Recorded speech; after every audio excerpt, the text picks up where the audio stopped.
Hello friends, स्वागत है आप सभी का आपके अपने चैनल AK एकेडमी पर। तो जैसा कि आप सभी जानते हैं कि सीटेट परीक्षा 2021 दिसंबर से शुरू होने वाली है और आज या कल में एडमिट कार्ड आ जाएंगे। तो सीटेट परीक्षा में पढ़ना क्या क्या है आपको मैंने पहले भी बताया है और आज ऐसे कुछ पॉइंट बता रहा हूँ जो कि बहुत ज़्यादा ज़रूरी है। ये बहुत बड़ी ट्रिक साबित होने वाली है आप सभी के लिए। तो वीडियो को पूरा अंत तक देखिएगा और जानते हैं कि ये ट्रिक क्या क्या है।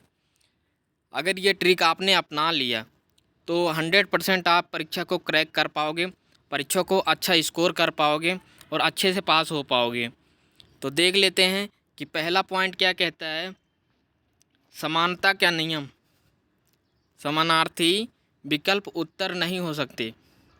समानता का नियम कहता है कि समानार्थी विकल्प उत्तर नहीं हो सकते, यानी समान अर्थ वाले ही उत्तर नहीं हो सकते हैं। दूसरा देख लेते हैं जड़ और शाखा का नियम। जड़ और शाखा का क्या नियम है, उसी विकल्प को उत्तर माना जाएगा जो अन्य विकल्प का अर्थ भी खुद में शामिल करता है। यानी आप उस विकल्प का चयन करेंगे जो अन्य विकल्पों का अर्थ में खुद में ही शामिल करता है, यानी जो खुद में व्यापक हो। ठीक है, उसी जो है उसी विकल्प को आपको चयन करना है। तीसरा है बाल केंद्रित शिक्षा। देखिए कई टॉपिक इसी में कवर हो जाएंगे। बाल केंद्रित खाली समझने की बात है। बाल केंद्रित शिक्षा क्या है? छात्रों की बुराई करता हर कथन, हर विकल्प गलत होगा। ठीक है, जो विकल्प में छात्र की बुराई दी होगी वह विकल्प गलत होगा, अथवा अध्यापक की तारीफ करता हर कथन बाल केंद्रित शिक्षा के खिलाफ है।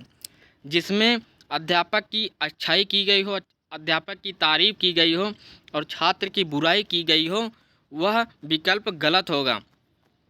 जिसमें छात्र के हित का ध्यान रखा गया हो, छात्र की तारीफ की जा रही हो, वह विकल्प सही होगा क्योंकि यह बाल केंद्रित शिक्षा है। ठीक है, समावेशी शिक्षा विशिष्ट व्यवस्था करता है हर कथन। हर कथन जो है विशिष्ट व्यवस्था करता है, समावेशी शिक्षा के खिलाफ है।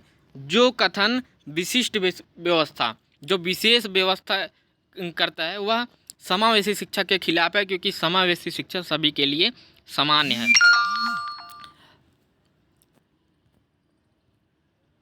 क्योंकि समावेशी कक्षा सभी के लिए समान होगी तथा विद्यालय नियमित होगा।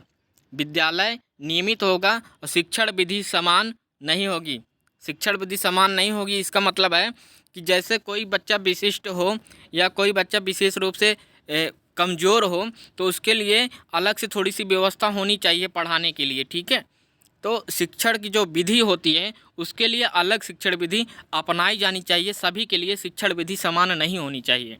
ठीक है, तो समावेशी शिक्षा ये कहती है कि सभी विद्यार्थी समान हैं, चाहे लड़का हो या लड़की हो, चाहे आर्थिक रूप से पिछड़े बालक हों, सभी के लिए सामान्य शिक्षा देती है समावेशी शिक्षा। लेकिन शिक्षण विधि भी अलग हो सकती है। ठीक है, शिक्षण विधि अलग हो सकती है, इसको समझिएगा।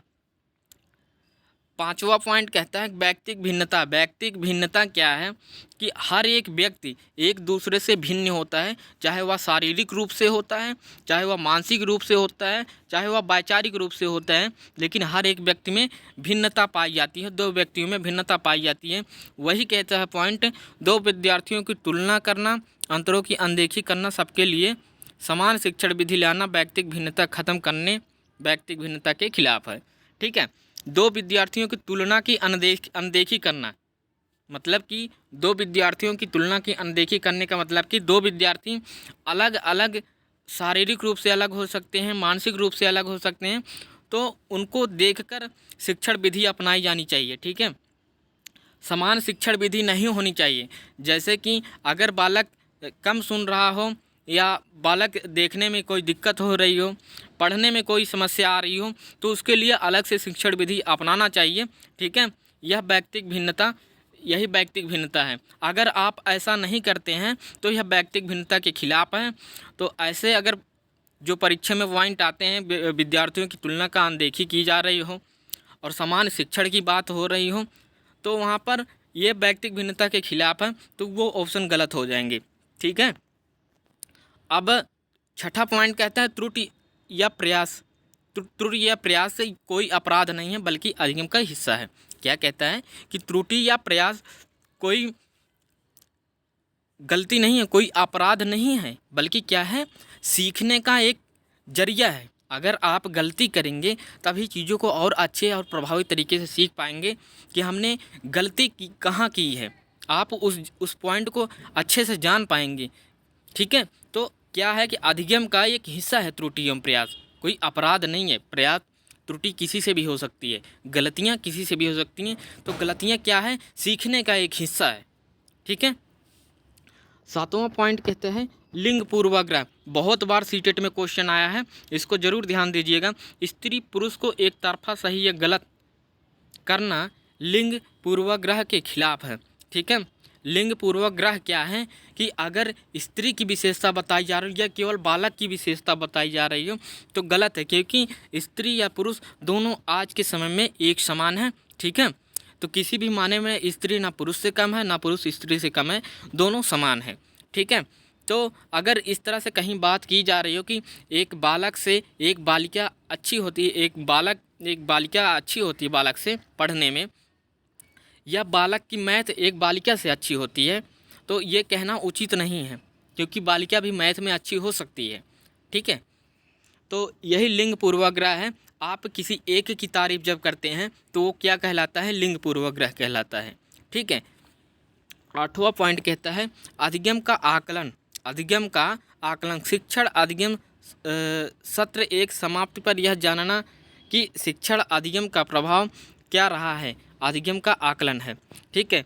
जब शिक्षण समाप्ति होती है तो उसमें आकलन करना बहुत ज़रूरी होता है, मूल्यांकन करना बहुत ज़रूरी होता है कि अगर हमने जो बच्चे को सिखाया है, जो बच्चे को पढ़ाया है, बच्चा कितना सीख पाया है, कितने प्रभावी तरीके से सीख पाया है, यह जानना बहुत ज़रूरी होता है। यही होता है अधिगम आकलन। ठीक है। 9वां पॉइंट क्या कहता है, अधिगम के लिए आकलन शिक्षण अधिगम से पहले या अधिगम के दौरान विद्यार्थियों की ज़रूरतों को ध्यान में रखते हुए शिक्षण विधि, पाठ्यक्रम आदि का चयन करना अधिगम का आकलन है। अधिगम का आकलन का मतलब है कि जो अधिगम का जो आपने सिखाया बच्चे को, उसके लिए आपने क्या क्या शिक्षण विधि, क्या क्या पाठ्यक्रम का चयन किया है, यह ज़्यादा ज़रूरी होता है। ठीक है।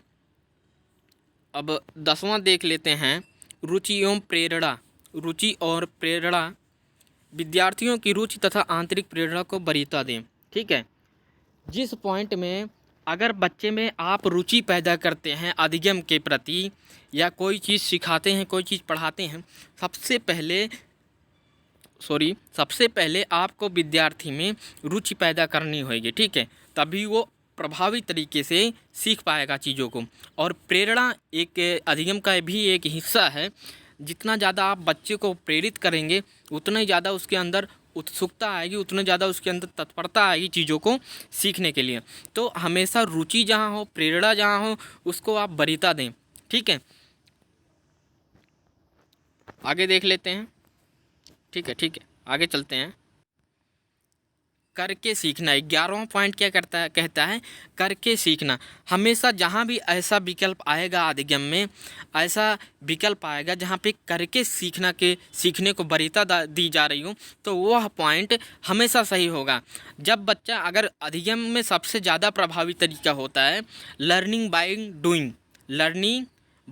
डूइंग, करके सीखने को अगर वरीयता दी जा रही हो, प्राथमिकता दी जा रही हो, तो वह पॉइंट हमेशा बहुत ही पॉजिटिव होता है। आपको उसी पॉइंट पे जाना है। ठीक है।